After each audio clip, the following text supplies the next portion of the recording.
கர்த்தருடைய நாமத்திற்கு மகிமை உண்டாவதாக. தினமும் ஒரு சிறுகதை. பல வருடங்களுக்கு முன்பதாக ஒரு ஸ்பானிய தேசத்து இளவரசன் மிகுந்த பக்திமானும் ஆண்டவரை குறித்த மிகுந்த வாஞ்சியும் விருப்பமும் உள்ளவனாய் வாழ்ந்து வந்தானாம். ஆனால் திடீரென்று அங்கு ஏற்பட்ட இராணுவ புரட்சியினால் நாடு இழந்து கொடூரமான சிறையில் தள்ளப்பட்டான்.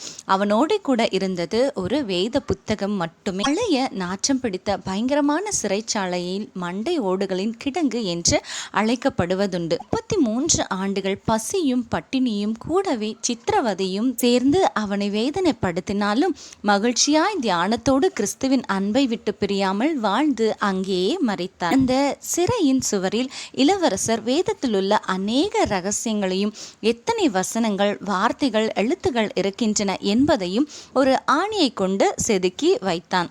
அதாவது ஆங்கில வேதாகமத்தில் பழைய ஏற்பாட்டில் 27,21,100 எழுத்துக்களும், புதிய ஏற்பாட்டில் 8,38,380 எழுத்துக்களும், மொத்தம் 35,66,480 எழுத்துக்களும் இருக்கின்றன என்று அவர் எண்ணி எழுதி வைத்தாராம். அது மாத்திரமல்ல, தனக்கு பிரியமான வசனம் ஒன்றை குறிப்பிட்டும் இருந்தாராம். அது என்ன வசனம் என்று தெரியுமா?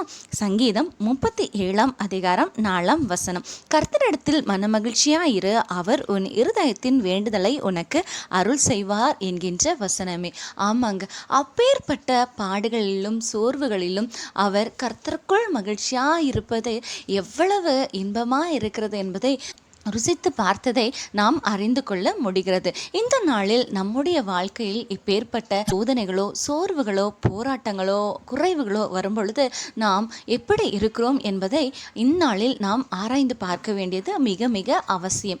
நாம் அநேக நேரங்களில் நாம் சோர்ந்து போய் ஆண்டவரை நோக்கி முறுமுறுத்து கொண்டும் விசனப்பட்டும் அங்கலாய்த்து கொண்டும் காணப்படுகிறோம்.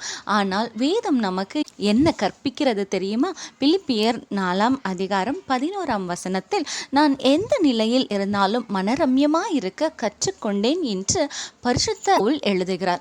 ஆமாங்க, நாம் எந்த நிலைமையில் இருந்தாலும் மனரம்யமாயிருக்க கற்றுக்கொள்ள வேண்டியது மிக மிக அவசியமா இருக்கிறது. ஏனென்றால் வேதம் நமக்கு தெளிவாய் போதிக்கிறது.